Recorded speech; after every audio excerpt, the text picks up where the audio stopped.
Hello and welcome to episode 14 in the series.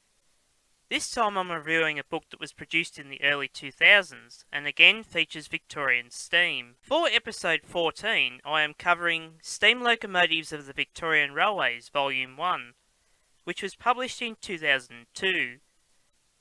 It is the result of 20 years in development after the first attempt back in 1980 failed to get traction.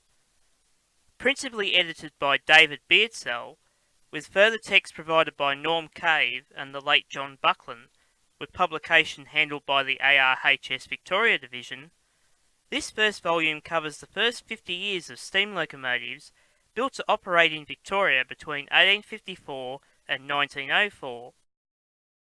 This book is presented in a very different style to any other reviewed in the series so far.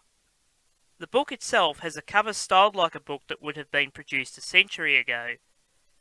The text is embossed in gold on the front and the spine.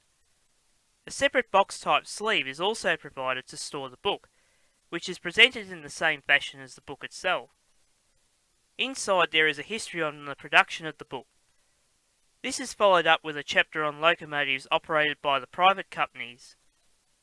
The bulk of the book then deals with all the locomotives built for the Victorian Railways, beginning with engine number 1 built in 1857, right up to the DD class engines first introduced in 1902. As the subject matter is more than a century old, there is no colour used so as to present the material in a manner that respects this material.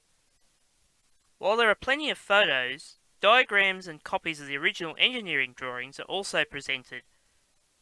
Towards the back of the book, details on some of the engineering aspects of locomotive construction are dealt with, which completes the package.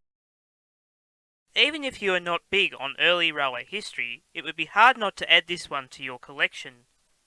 The ARHS Victoria Division still have new copies for sale, particularly when they attend model railway shows with their trade stand.